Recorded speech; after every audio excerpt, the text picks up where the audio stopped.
This is continuous temperature profile. So actually I have modeled the values in an equation, and this equation is true from whatever be the thickness of this thing. So this is kind of continuous temperature profile I have. This is also kind of temperature profile only. So this is also temperature profile, but this is discrete values. At 0 it is given, at 0.1 it is given. I don't know what is happening at 0.05 meter. Again, at 1 is given, 2 is given. What is happening at 0.15 meter? I don't know. So these are the discrete value of temperature given with respect to Z. Again, this is the temperature profile, but discrete values are there. So for solving this problem, so there are two ways. First of all, I can model this. I can model this using some polymeric equation. Okay, not polynomial equation, not polymeric. Polynomial equation, I can fit this T versus Z. T is a function of Z in some polynomial equation. Then I will get a model equation. Using that, I can get the heat generation, or I can use this directly discrete values. Okay, this is what we were discussing. So this is for this equation. I need a continuous temperature profile. It can be converted. This double differential can be converted into a discrete equation. Actually, this is the discrete equation, del square T by del Y square. Now I have multiple values of del square T by del Y square, so I can get the average value. So this is T. I will have temperature. I will have you can write here Z, not Y. So this is delta T, this is delta Y. So I can have delta T by delta Y, and this is del 2 T by del Y square. So you can use central difference approximation. You can use this is forward difference approximation. Here it is used. So del 2 T by del Y square at Y2 minus del 2 T by del Y square at Y1 divided by Y2 minus Y1. So there are so many points. Assume that, okay, even though this is calculating del 2 T by del Y, it will Y2 and Y1 is involved, while this will be considered for Y1 and this will be considered for Y2. So you can substitute all this value and get the value of average this double differential value del 2 T by del Y square, and this these are the values. So hope you have solved. Anybody got this problem? So these are the values. So I will have this temperature. I will have this temperature. I will have this Z. This is the Z. So these are the same values. These are Z. This is Z 0.1, 0.2, and this is temperature. So this is delta T. So delta T is T1 minus T0, T2 minus T0, T3 minus T0. This is delta T, and this is delta Y. Okay, and this divided by this, you will get del T by del Y. Now this I am assuming this is del T by del Y at Y0, and this is del T by del Y at Y1 or Y1 and Y2. At this Y1 and at this Y2, and this is del T. So this minus this divided by Y2 minus Y1. Again Y2 minus Y1. So I am getting almost constant value of this double derivative, double differential, minus 240. So average value is 240. You can substitute the thermal conductivity value here, and you will get a heat generation per unit value. Anybody has any confusion over here? Here, roll number 94, Saransh. No, sir, it's clear. Okay. So this is the value. Okay, 920 watt per meter cube. So this example shows you how to handle the discrete temperature profile, and this is true for discrete concentration profile also. One problem we have seen for discrete concentration profile, and discrete velocity profile also. Sometimes you will get discrete values. So certainly you have multiple ways for handling this thing.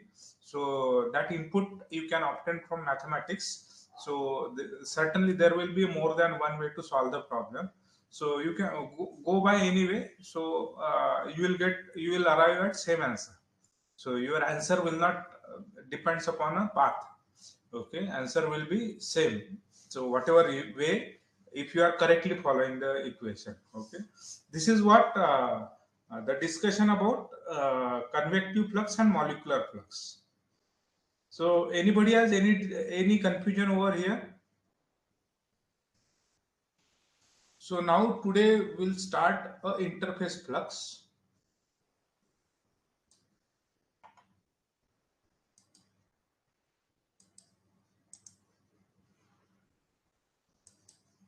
So as I told, this flux is an integrated, you can say, integrated component of transport phenomena.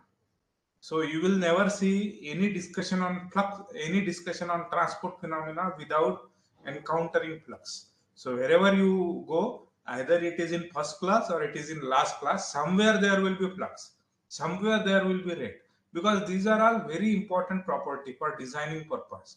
So you consider heat flux, you consider mass flux, you consider momentum flux. So you consider molecular flux or conductive flux, you consider convective flux. These are very important properties, very important property. So we'll be starting this interface flux. Okay, so molecular flux is defined.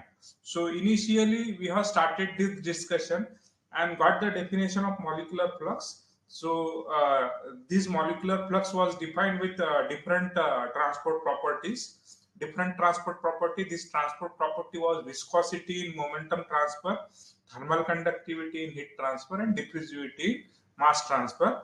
And this driving force was a gradient of driving force. This driving force was different.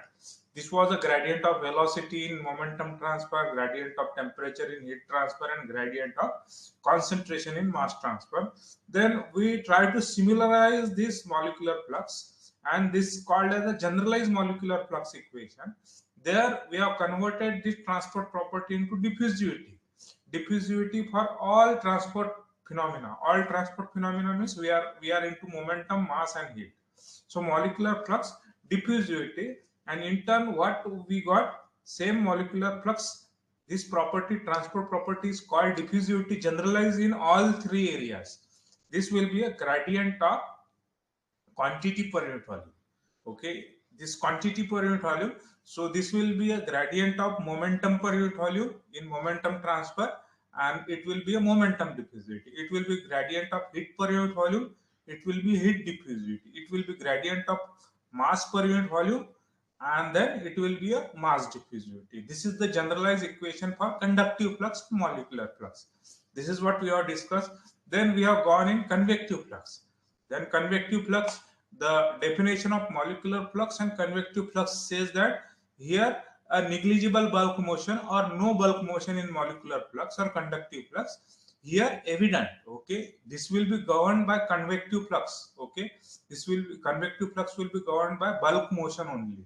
And then we observe that bulk motion, I want to characterize the bulk motion. The property which will be exactly representing bulk motion is a velocity. Okay, velocity is the property which is exactly representing bulk motion, and because of bulk motion, whatever flux is happening, that is called as a convective flux. So this convective flux, bulk motion, so certainly this remaining will be a quantity per unit volume. So quantity per unit volume, so this will be a convective flux and molecular flux. And most of the cases, apart from some of the exceptions like radiative heat transfer in heat transfer and other you can come across. So most of the total flux will be a combination of molecular flux plus convective flux. Okay, total flux will be combination of molecular flux plus convective flux. So anybody, like I am telling that, okay, radiative heat transfer is the exception. So where sometimes total flux will be molecular flux plus convective flux plus radiative flux. Anybody can remind any other case where total flux is a combination of any other flux other than conductive flux and convective flux? Anybody? Yeah, roll number 88, Pratish.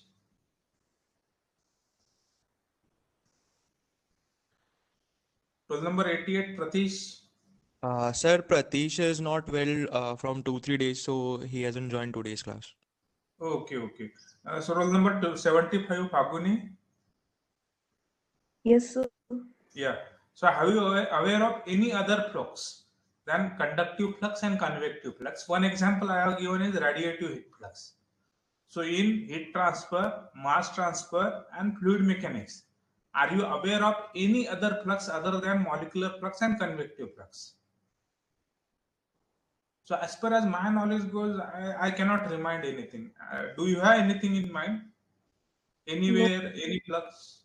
which cannot be counted in molecular flux and convective flux, but studied in these three subjects? No, sir. I think Okay. so. We haven't studied. Okay. So that there will be some exceptions like radiative heat flux. Okay, radiative heat flux is there, which is neither convective nor a molecular, but heat is transferring. Heat is transferring. So by radiation. So that is altogether different. So generally, so you will find 99.99% total heat flux in chemical processes. So chemical processes, total flux will be a summation of molecular flux plus convective flux. Now this total flux, if I have bulk of system, okay, bulk of system, it is very easy to calculate. I can calculate molecular flux, I can calculate convective flux. If say there is an interface, so there is an interface. Generally, if there are two phases, like I have solid phase and liquid phase, or solid phase and gas phase, or gas phase and liquid phase. So there is an interface. That time there is this you can say convective flux and molecular flux will behave differently. Okay, so at the interface, how to get this total flux? So I need to estimate the total flux at interface. So then as soon as interface is coming into picture, interface means multiple phases. Here multiple phases means solid phase, liquid phase, gaseous phase. Whenever there is more than one phase, so it is very difficult to get these values, okay, total flux. Why? Because you can see here, so interface flux, it is diffused into gradient of quantity per unit volume, and this is quantity per unit volume into characteristic velocity at interface. These all property should be estimated at interface. Okay, this all property, diffusivity should be estimated at interface, gradient of quantity per unit volume can be estimated at interface, then quantity per unit volume should be estimated at interface, and velocity should be estimated at interface. So estimating this is not difficult. This is already assumed at interface. Say I have solid fluid interface, velocity is 0. This is very easy. Diffusivity also can be, you can estimate the diffusivity. But getting this value at interface, quantity per unit volume and gradient of quantity per unit volume, this is almost next to impossible, because I am not dealing with only one layer now. Here per unit volume, this is per unit volume, this is also per unit volume. I am dealing with a group of molecules. So say first layer of molecule, I can say zero velocity, but what about second layer of molecules? Second layer of molecule, it is surrounded by, say I am considering say water and aluminum system, aluminum plate, and water is flowing over aluminum plate. So this first layer of water will have zero velocity, but what about second layer of water?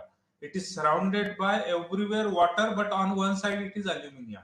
So all van der Waals forces of attraction, interaction, repulsion forces, that discussing that and getting that value, gradient of quantity per unit volume, is difficult for second layer. So that is why I cannot estimate this gradient of quantity per unit volume and quantity per unit volume at the interface. So what I can do, this gradient of quantity per unit volume and quantity per unit volume at the interface, we need to rely on experimental observation only. Analytical value, theoretical value is not possible even for limiting cases, as we have discussed in molecular flux and convective flux. So we need to rely on experimental observation. So experimental observation is the only the thing which can give me gradient of quantity per unit volume and quantity per unit volume at the interface. This experimental value. That is why, so I cannot use this total flux, just simply diffuse it into gradient of quantity per unit volume plus quantity per characteristic velocity directly, because estimating this value, I cannot get the analytical solution for this value. Analytical, even for limiting case, at the interface, because there are two phases, and certainly molecule will behave differently. Say I am considering aluminum and second layer of water. Say I have wood and second layer of water. Altogether, it will be different, case to case. It will be case to case. So fitting this and getting the value analytically for this gradient of quantity per unit volume and quantity per unit volume is difficult. You can say complex nature of flow characteristic at the interface. Why this is difficult? This is complex nature of flow characteristic at the interface. Analytical, it is difficult. So I need to rely on experimental observation. Experimental observation. So I can have you can say boundary values for some measuring parameter, and some constant will be there, which will give me a interface flux. Some constant plus a boundary value, experimental measurement. Okay, boundary at the boundary. So I will correlate this and get the interface flux. In that, there are three properties, important property, which you will come across. That is a friction factor, which will give you interface flux in momentum transfer. Then heat transfer coefficient, which will give you interface flux in heat transfer, and mass transfer coefficient, which will give you mass transfer interface flux in mass transfer. Okay, interface flux in mass transfer. And then this, using this constant, this you can call it as a transport property and the bulk property. Okay, bulk boundary values of a measurable property like concentration in mass transfer, temperature in heat transfer, and velocity in momentum transfer. These are the measurable property I can measure at boundaries. I can measure at a boundaries and use that value to get the interface flux.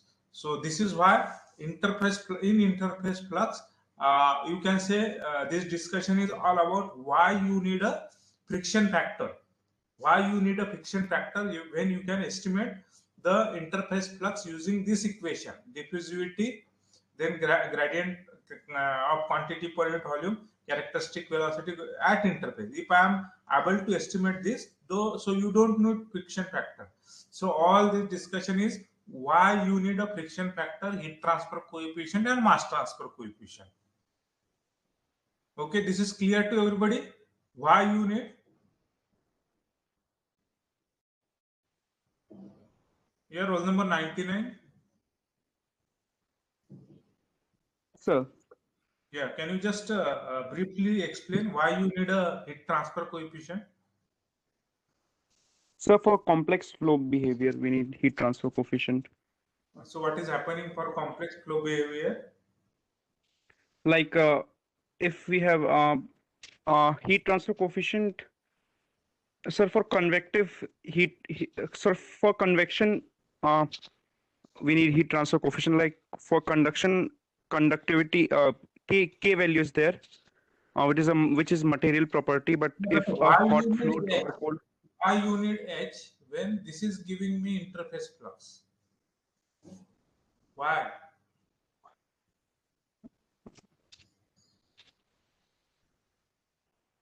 This is what I was explaining just now.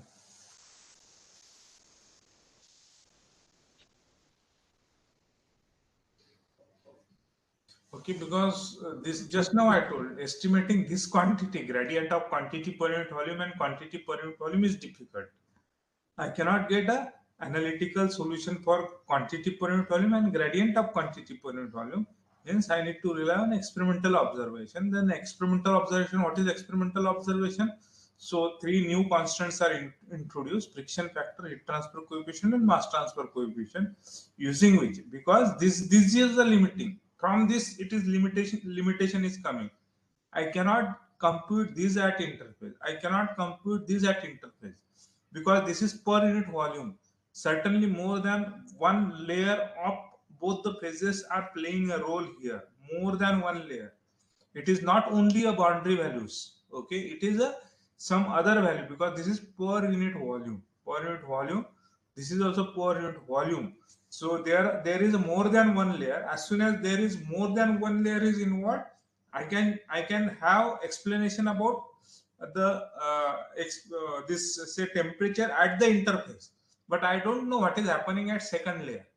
Okay, I don't know what is happening at second layer, how it is interacting when there is a multi-phase, actually when there are more than one phase. So in this I will discuss first interface flux in heat transfer. So this is the problem. You take down this problem. So consider a flat plate. Okay, consider a flat plate suspended in uniform stream of air. Okay, this flat plate is there. This is flat plate.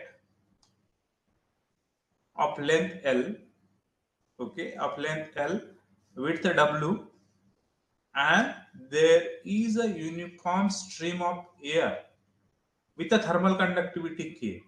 So thermal conductivity is of air, not of plate. Okay. So uniform stream of air with thermal conductivity K, which is having a velocity V infinity, bulk velocity is V infinity, and T infinity is the bulk temperature of this fluid. This is fluid flowing over a flat plate. Flat plate, this is solid plate, and this is fluid. So solid fluid, so multi-phase. So this is solid plate, and this is fluid is flowing over this thing. So fluid and solid. So there are two phases. So this fluid you can consider it as a gas. So this is gas, and this is say solid, gas solid. So multi-phase is there. So bulk velocity of this gas is V infinity, and bulk temperature means so the temperature far away from that plate, and after which there is no change in a temperature. There is no change in temperature. Bulk temperature is T infinity, and this plate is maintained at TW. Plate is maintained at TW. So plate is maintained at TW. This is wall temperature of the plate. Wall temperature of the plate. So you can see that first layer of the fluid will have temperature TW. First layer of the fluid. So interface. At the interface there will be continuity of the temperature. But now derive the generalized equation for rate of heat transfer. So here, so that getting the equation for rate of heat transfer is not important for me. Okay, using this derivation, I want to understand why heat transfer coefficient is needed. Okay, derive the generalized equation for rate of heat transfer. So here I am deriving the generalized equation to get the rate of heat transfer from plate to the air, plate surface to the air. Okay, derive the generalized equation for rate of heat transfer from plate surface to the air. And deriving this equation is very easy, and my main aim is not just derivation. So on the way I will see why heat transfer coefficient is needed.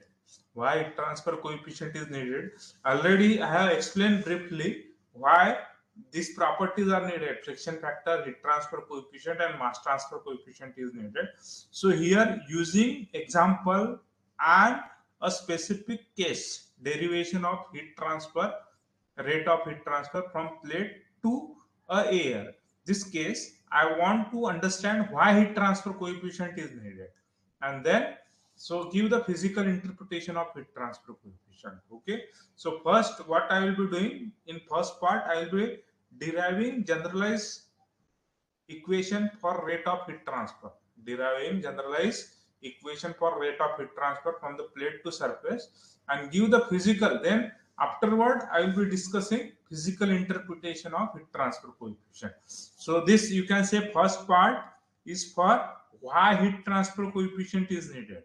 This first part is designed. This first part is I am deriving equation for rate of heat transfer, but indirectly here I will discuss why heat transfer coefficient is needed, why thermal conductivity is not sufficient, why thermal diffusivity is not sufficient to get the interface flux. That is what I will discuss here. And in second part, I will be discussing the physical interpretation of heat transfer coefficient. How to interpret it physically? Like thermal conductivity, I can interpret. Okay, this is the characteristic of material to transport the heat. Thermal conductivity, and how this physical interpretation of heat transfer coefficient. Okay, so this is what. So total heat flux from the plate flowing stream. Let it be QW. QW is a heat transferring from plate to the flowing fluid. QW. I want rate of heat transfer. So this is the flux.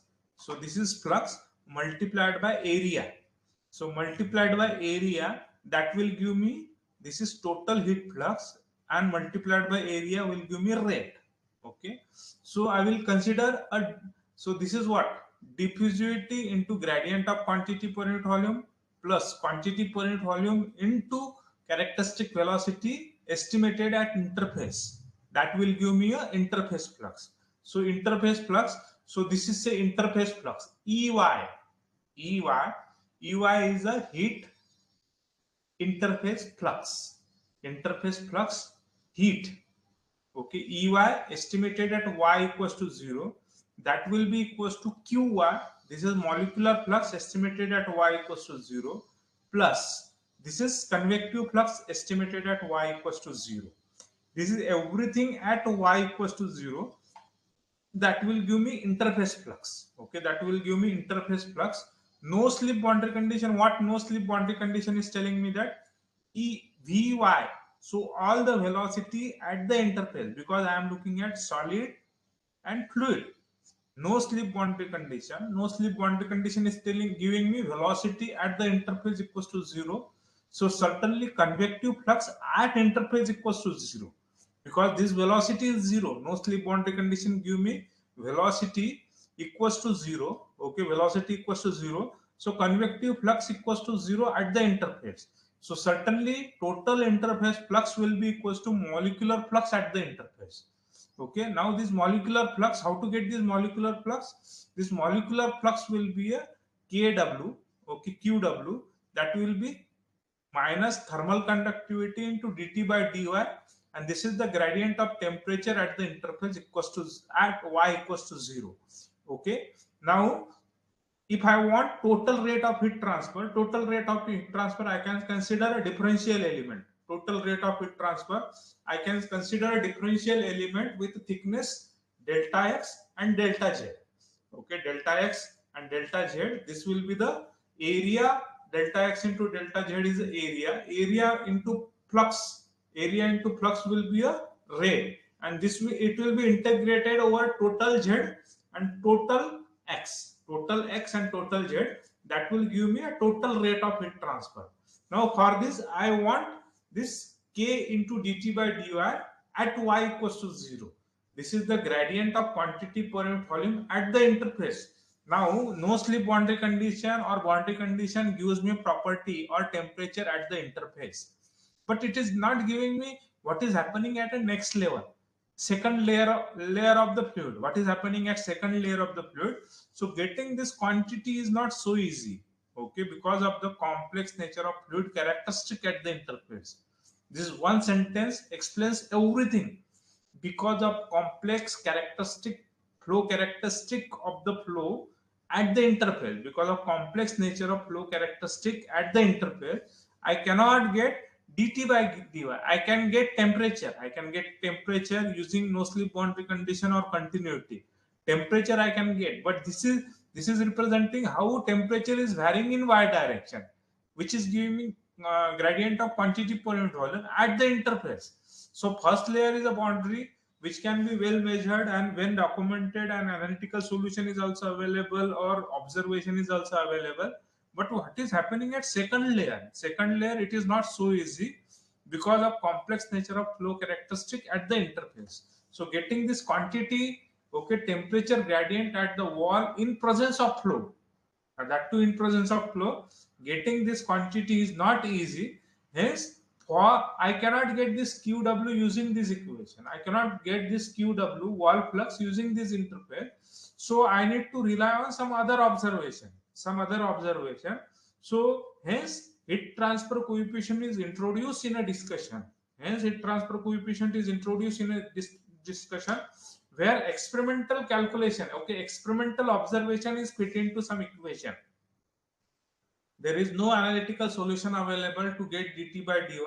So experimental measurement, okay, experimental measurement is fit into a equation, and which will give me QW. So QW, heat transfer coefficient, and these are the bulk property. I can get a wall temperature. Wall temperature can be measured easily. Bulk temperature can be measured easily. So you can see now here, this wall flux is related with a transport property, some transport property. So and a bulk measurable property. Okay, some transport property and bulk measurable property. This wall temperature can be measured.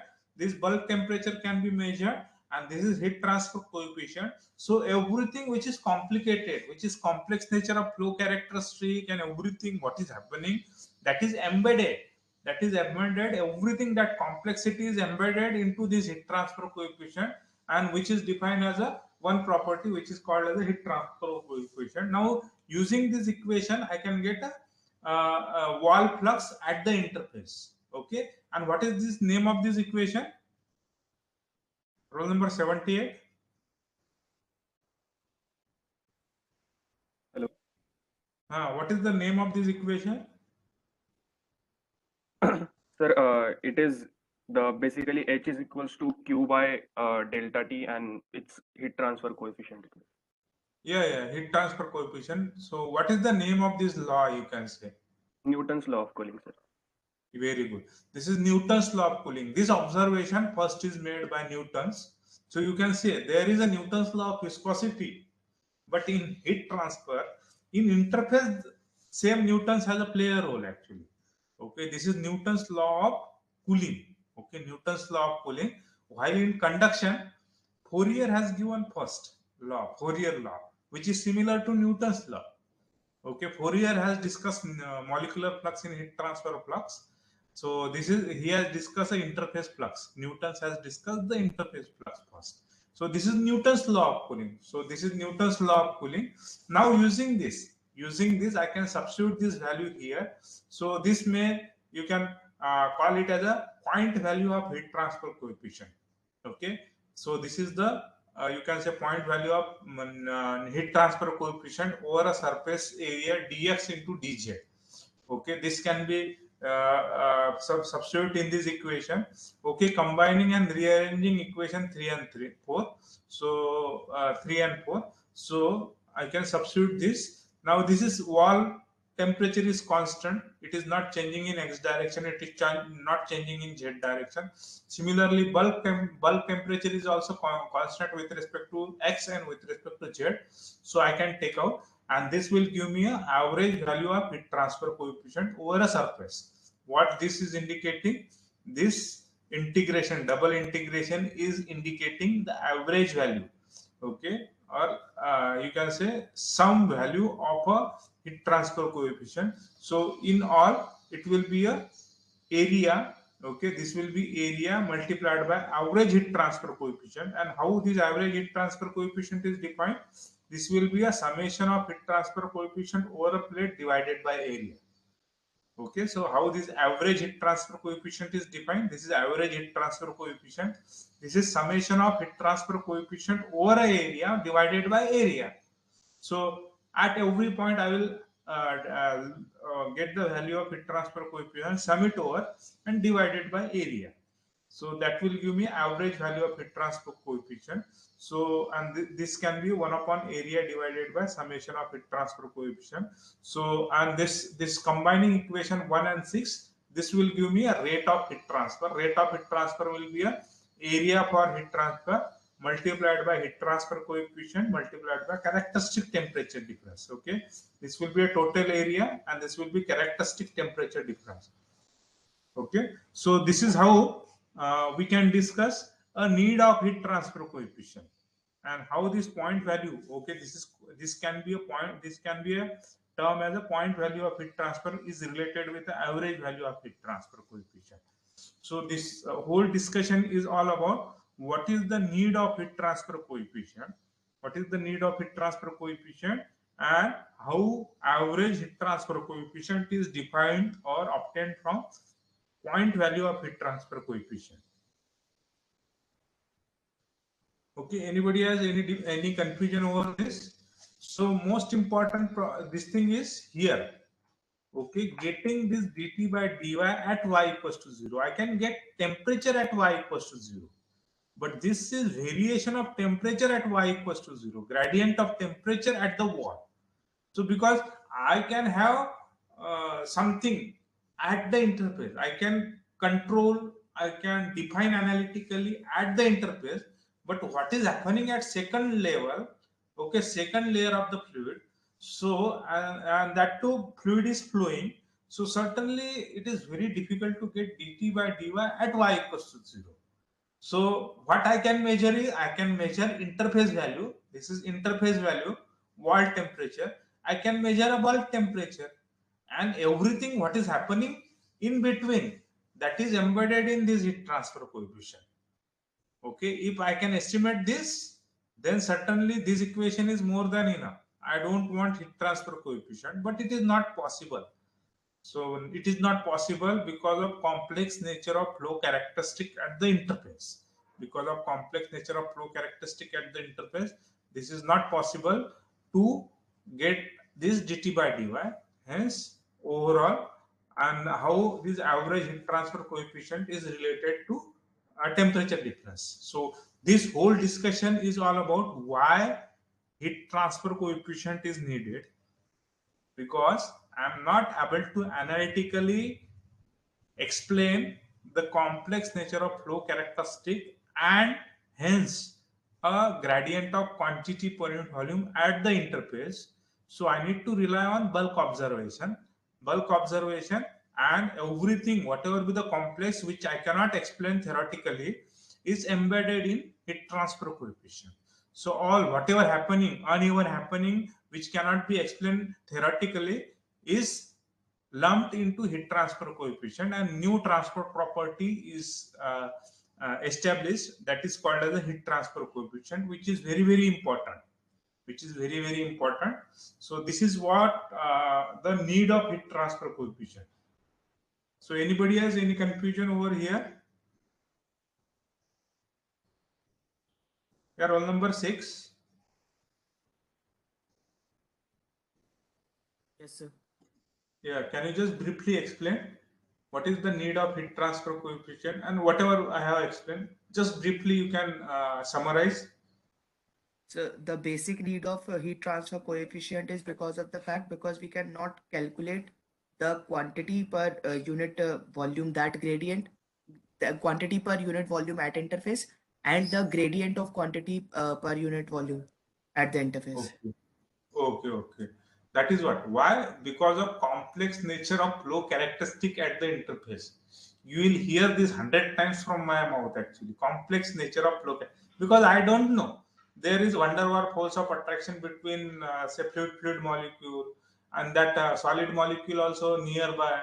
So it will also have some interaction with second layer. What is that interaction? What is the velocity? And how velocity is varying, what is the viscosity, everything, all there are so many parameters which is playing a role to estimate dt by dy at y equals to 0, which cannot be theoretically explained. Theoretically, explanation of this dt by dy at y equals to 0 is not at all possible.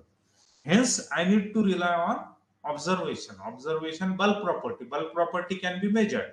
Wall temperature can be measured. Bulk temperature can be measured. So everything else is lumped into heat transfer coefficient. Okay. Now we will see physical interpretation of heat transfer coefficient. How to interpret it physically? Because thermal conductivity is a property of material. Okay, thermal conductivity is a property of material, but heat transfer coefficient is not a property of material. It is a property of system. It all depends upon velocity. It all depends upon fluid, property of fluid, temperature. Everything is there in heat transfer coefficient. Okay, everything is there in heat transfer coefficient. You cannot tell that heat transfer coefficient of air.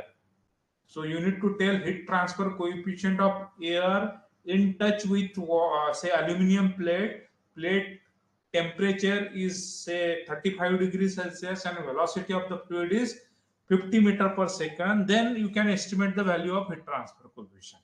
So it is not just a heat transfer coefficient of air. Like I can say that heat transfer thermal conductivity of air. K is the thermal conductivity of air. It just depends upon temperature.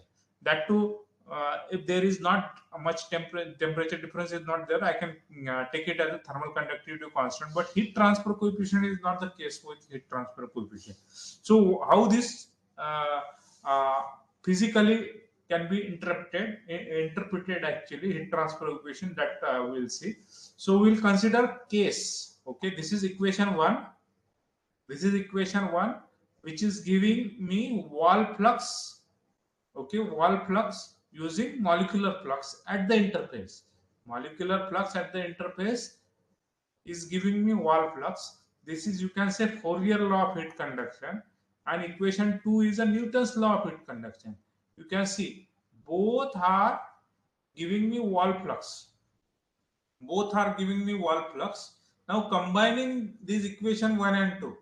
So heat transfer coefficient can be correlated with the temperature and thermal conductivity, and this will be a gradient of quantity per volume at the interface.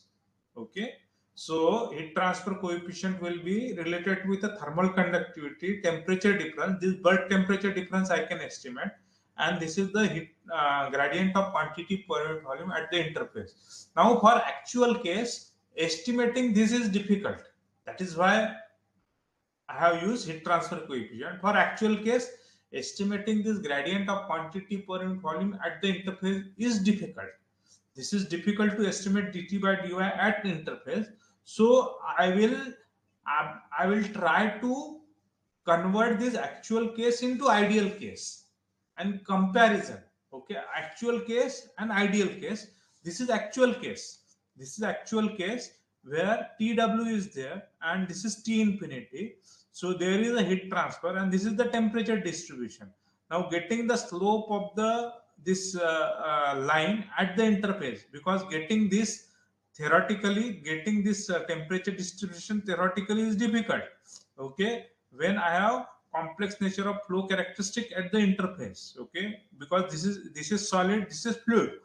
Getting this temperature profile is difficult. Getting this dt by dy equals to difficult. This is actual case where temperature is reaching from TW to T infinity in a length L. Okay, in a length L, it is taking length of the this is, you can say, thickness of the fluid is L, in where this TW is reaching T infinity, because thereafter there is no variation in temperature, so there is no heat transfer thereafter. Okay, heat transfer is same, actually heat transfer will be constant. So here only the there is a driving force for heat transfer is in this region only. So, and this can be converted into actual case. Now I am assuming this is actual case. Okay, and this dt by dy, because I cannot get this at interface, so getting this value is difficult, and this will be converted into ideal case. Okay, this is converted into ideal case where I am assuming a stagnant film of thickness delta T. Okay, stagnant film of thickness delta T around this is assumption. I am assuming this is film is stagnant. Okay, and what is the similarity between this actual case and ideal case? Total resistance to heat transfer is same. Here also temperature is reaching from TW to T infinity. Here also temperature is reaching from TW to T infinity.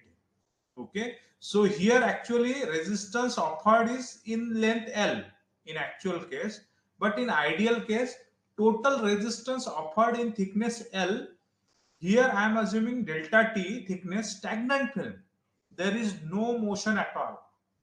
No motion, zero motion, stagnant film of thickness delta T.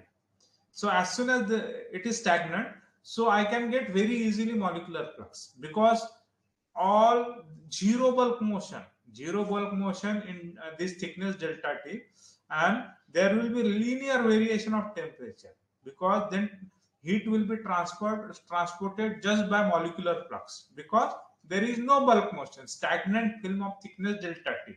Now I can estimate this dt by dy. Okay, dt by dy at y equals to 0.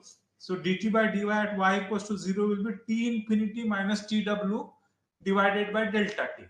Now you can combine this equation 3 and 4. This is ideal case, assuming ideal case, and where delta T is the thickness of stagnant film in such a way that total resistance offered in actual case is equal to a resistance of stagnant film for heat transfer. Okay, hence it is called as a boundary layer thickness in heat transfer. Delta T is a boundary layer thickness in heat transfer.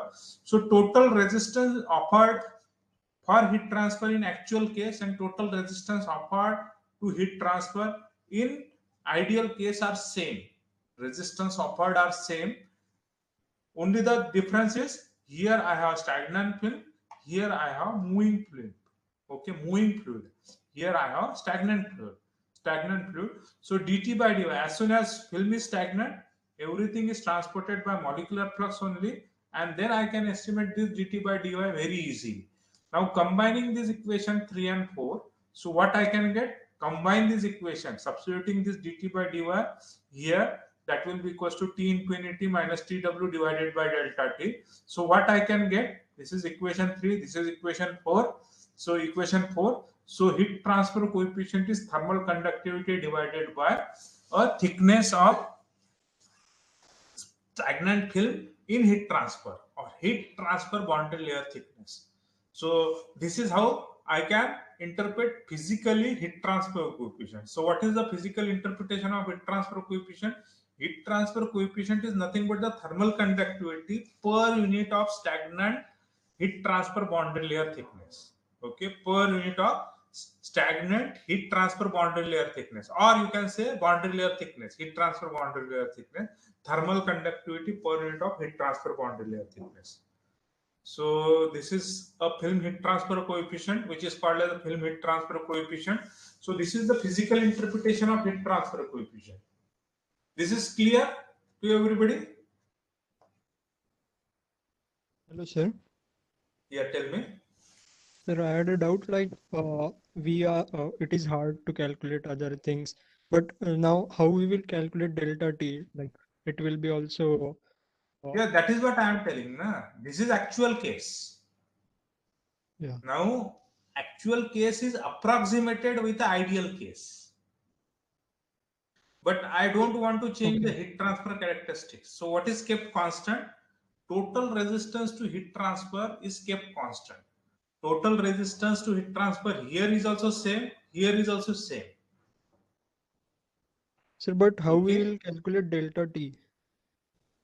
Delta T, as soon as I am telling stagnant here, this is stagnant. So everything is there by molecular flux only. So there will be linear variation of temperature. As soon as I am telling this is stagnant, so what will be the mode of heat transfer here? It will be molecular flux, and this I can obtain this in Fourier law of heat conduction. So it will follow a Fourier law of heat conduction. Hence there will be linear variation of temperature here. Okay. Because film is stagnant. Yeah, got Or it. there is no convective flux at all. Okay, sir. Okay, so this you will be doing so many times actually, because real life cases are very complicated. So you cannot model many real life processes. Okay, many real life processes you cannot model. So what you can do, you can idealize the case, but you don't want to disturb you can say important thing, so that actual case is say north and ideal case is south. So there should be similarity. Now here in heat transfer, this is actual case and this is ideal case. These are similar. These are similar because resistance to heat transfer. Here also temperature is changing from TW to T infinity. Here also temperature is changing from TW to T infinity.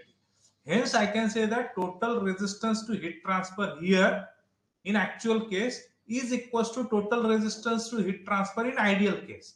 But what is the difference in ideal case? Because I want to have theoretical value of dt by dy, I have assumed stagnant layer of gas film. So total resistance to heat transfer, this is many cases you might have seen. Boundary layer theory, actually boundary layer theory is based on same thing, actually same assumption. Total resistance to mass transfer is only in a mass transfer boundary layer thickness. But that mass transfer boundary layer thickness is stagnant. As soon as it is stagnant, I can get this value very easily. I can get this value as soon as it is assumed stagnant. There will be linear variation of temperature. There will be linear variation of velocity. It is not stagnant.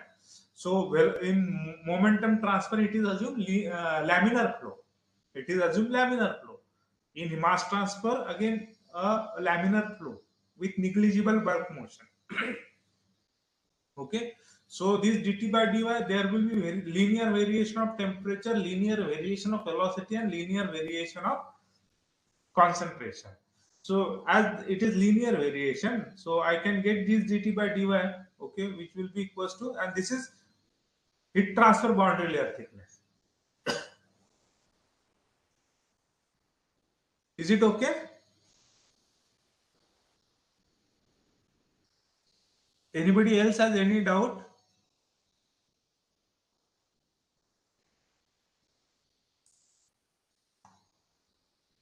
Yeah, roll number 25. Yes, sir. Yeah, can you just briefly explain?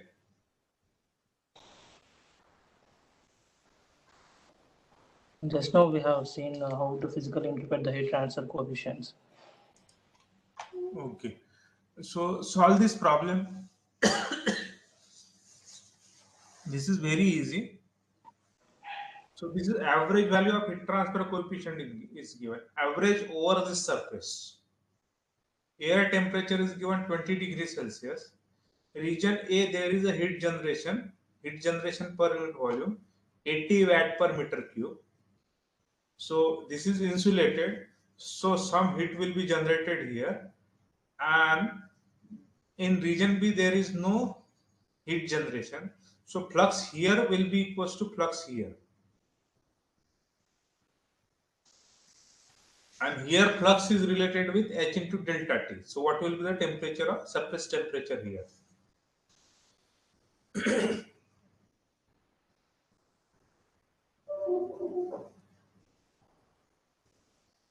Yeah, anybody? Take down all the data. Can you see the slide?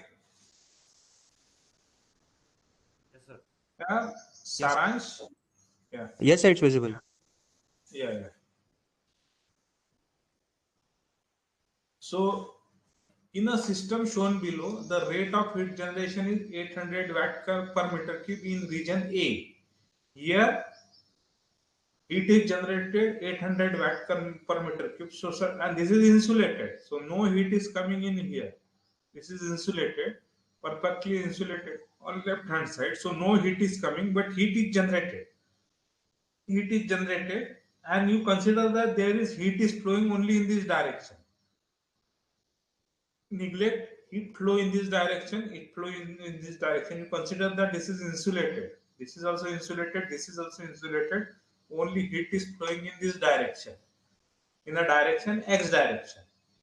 So given condition indicates in a figure, calculate the heat flux at right hand side. What will be heat flux here?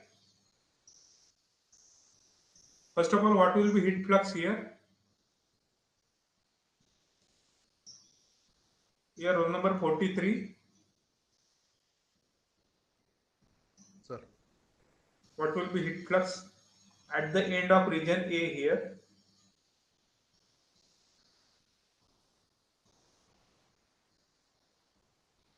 If rate of heat generation is watt per meter cube, what will be heat flux here?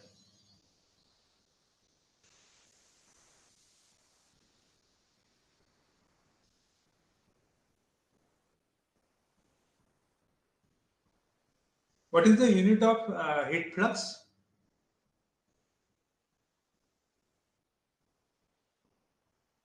Yeah, roll number 45. Per meter square. Watt per meter square. How to get watt per meter square from watt per meter cube?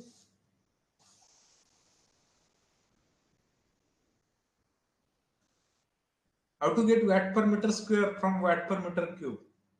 Divide by meter. Divide Sorry, by multiply meter. by meter. Multiply by meter. So which meter you will multiply, either this 0.4 meter or 0.6 meter or 1 meter? 0.4. Yeah, 0.4 only, no? Because rate of heat generation is there only in region A. So flux here will Yes. be a, what will be flux here? What 320. will be 320? Okay, flux here will be 320. Now here there is no heat generation. Okay, and surface area, this is surface area is same. This area, everywhere area is same. This area is same. Okay, because you consider rectangular block or you consider circular block or anything, surface area remains same because same block, and here no region. So flux here is 320 watt per meter square. So here also flux will be what? What will be flux here? Roll number 63. So it will be same 320 watt per meter Same because 320. there is no generation again. Now I have Okay. flux here. Okay, this flux will be a, what will be, H into delta T. H into delta T. So what will be delta T here? This is bulk here. What will be delta T here? What is the value of delta T? Roll number 73.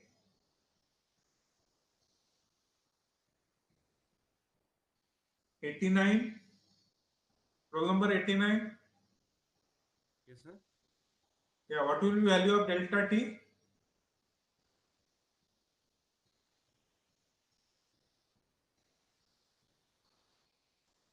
What is the value of flux here? 89. Yeah, roll number 89. Yeah, yes, sir. Yeah, what is the value of this thing?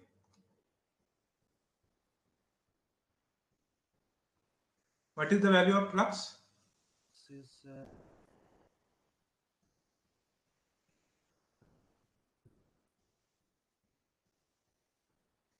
What is the value of flux?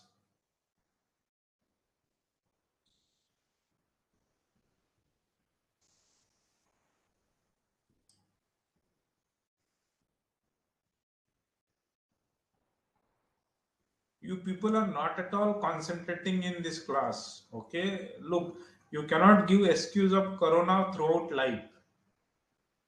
Your degree already had a stamp of corona. Okay, COVID batch. So you try your level best so that this stamp will not be evident. Okay, delta T is 21.33 and temperature is 41.33. Okay, temperature is 41.33.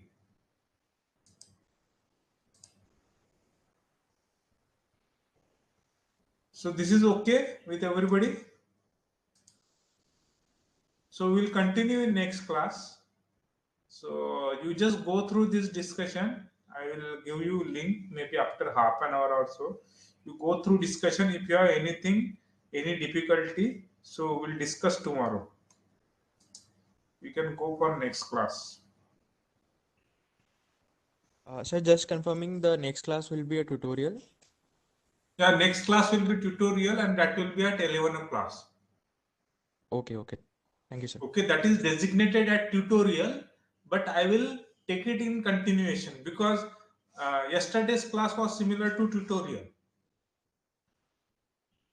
Okay, Yes, I will take that in continuation, and in future, whenever it is needed, that will be adjusted as a tutorial actually. Okay. Sure, sir. Okay, so I will have in continuation discussion with this heat transfer coefficient, mass transfer coefficient, and friction factor. That we'll discuss tomorrow.